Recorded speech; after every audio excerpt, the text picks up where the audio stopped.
Salut tout le monde, j'espère que vous allez bien. Donc aujourd'hui dans cette vidéo, je vais faire deux tests. Donc en premier, et c'est la base de la vidéo, je vais tester le fond de teint de chez Catrice. C'est le HD Liquid Coverage. Désolée pour mon super accent. Donc ce fond de teint, je voulais absolument le tester parce que déjà il est très peu cher. Moi je l'ai acheté sur Amazon, je sais plus exactement le prix. Mais en tout cas, c'était moins de 10 €.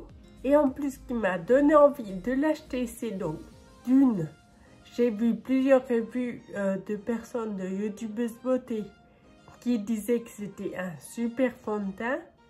Et de deux, comme on peut voir, c'est une pipette. Du coup, c'est un fond de teint très liquide. Et moi, je mets que des fonds de teint liquides. Parce que je préfère ça, j'aime pas trop les fonds de teint super épais.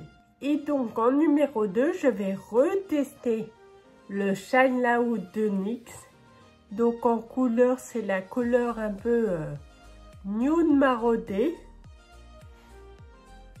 Et ensuite en 2, donc je vais retester le Shine Loud de NYX.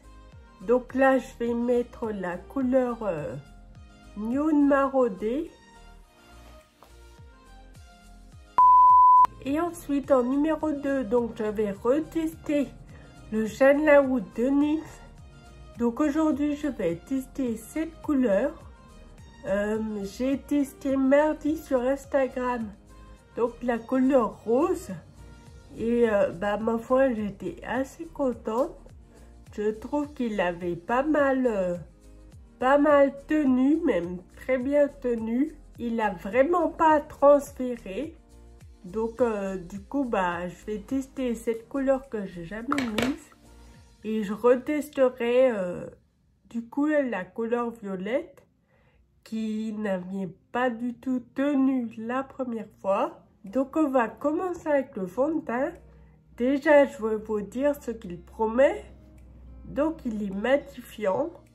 Moi, sa meilleure sauce, c'est pas vraiment quelque chose que je cherche parce que j'ai pas la peau grasse. Il est waterproof. Il promet une seconde peau. Enfin, l'effet seconde peau. Oui, je voulais aussi vous dire que je suis désolée pour la lumière qui est pas mauvaise en soi, mais du coup, j'ai pas vraiment d'éclairage sur les deux côtés. J'en ai même pas du tout.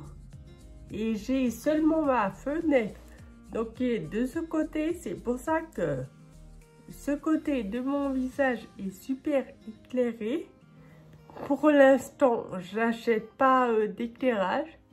Donc il faudra vous contenter de cette lumière. Donc allez, c'est parti. J'enlève mes lunettes. Donc, je vais commencer par appliquer une base de chez Maybelline.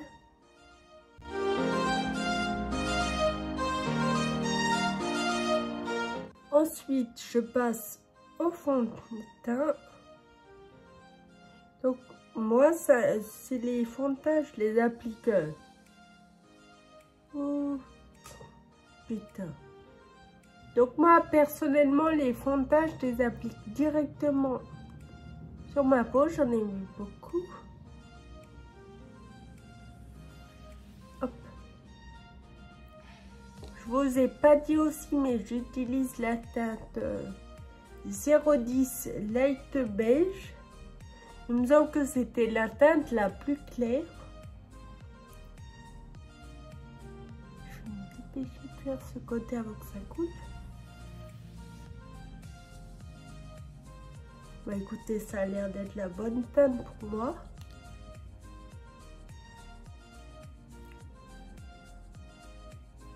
Je suis assez contente parce que d'habitude, trouver la bonne couleur de fond de teint sur internet, je me trompe tout le temps.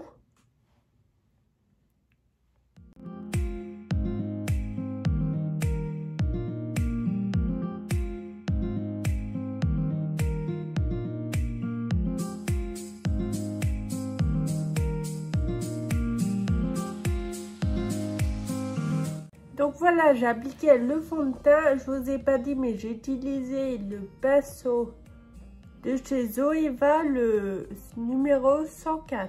Donc le fond de teint, c'est vrai qu'il est super joli.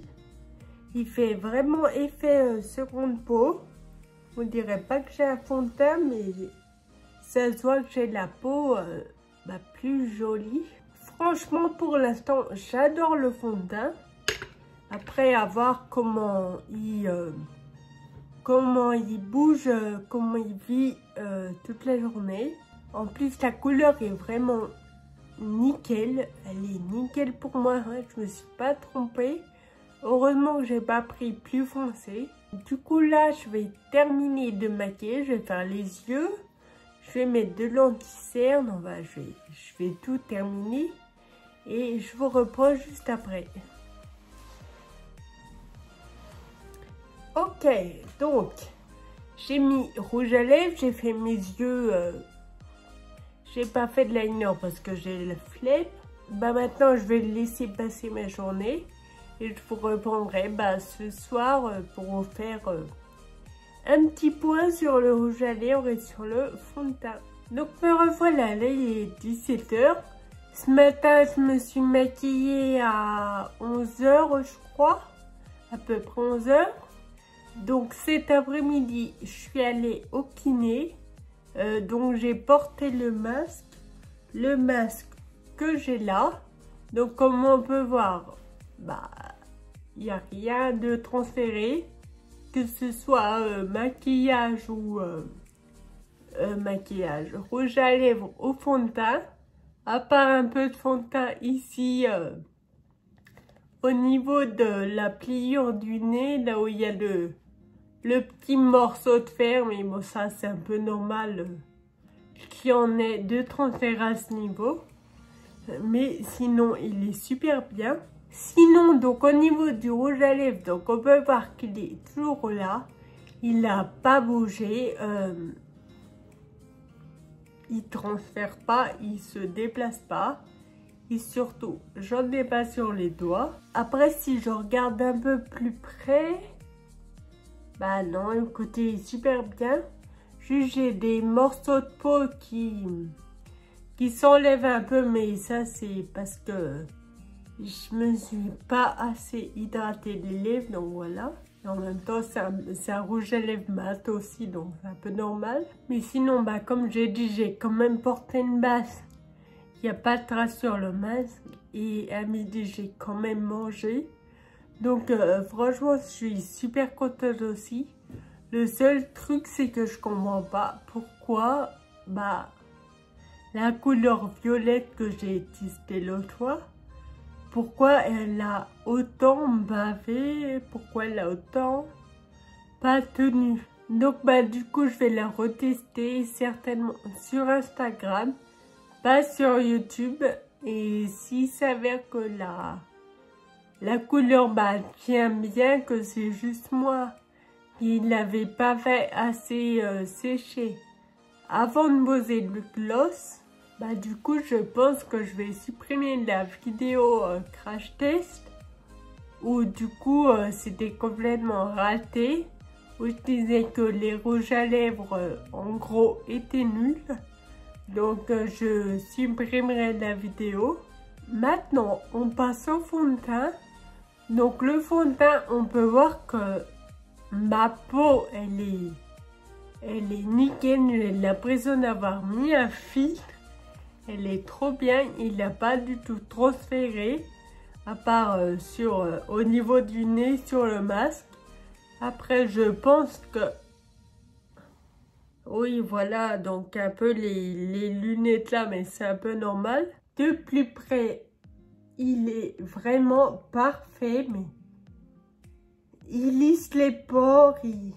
Après, il faut aussi dire que ma base Maybelline que j'ai mis tout à l'heure, c'est une base qui lissait les pores. Donc, je pense que ça joue un peu aussi. Mais sinon, franchement, il est parfait. Il n'a pas du tout déplacé. Et pourtant, là, du coup, au niveau du nez, il y en avait sur le masque. Mais Quand on le lève, on voit pas du tout de traces comme quoi il manque du fond de teint. En tout cas, moi là, j'ai trouvé mon fond de teint que je vais porter, mais tout le temps, à chaque fois que j'aurai une sortie, je vais le mettre. Parce que c'est vraiment un fond de teint, c'est notre peau en mieux. Et je crois pas que je vous l'avais dit tout à l'heure, mais j'ai appliqué l'anti-cerne de Kat Von D. Donc c'est la teinte L3 Warm. Donc j'avais appliqué celui-là. Donc voilà pour le test. Franchement, le fond de teint Catrice, mais je le recommande, mais à 1000%. Il déplace pas, il se déplace pas, il se voit pas, il fait ce qu'on faut en limite photoshopé. Donc franchement, il est peu cher, mais n'hésitez pas, juste n'hésitez pas, il est parfait. Du coup, ce fond de teint, je pense que vous le verrez sur toutes mes vidéos make-up, parce que j'en ai pas d'autres. Ça fait très longtemps que j'en mets plus, donc voilà, c'est le premier que je rachète uniquement pour faire mes vidéos YouTube, et franchement, mais je regrette pas du tout. En tout cas, j'espère que la vidéo vous a plu, que le fond de teint vous plaira autant qu'à moi si vous l'achetez. Et sur ce, je vous fais de gros bisous et je vous dis à la prochaine vidéo. Je sors de ma bulle, je crois que c'est l'heure, tout va bien, Alhamdoulilah.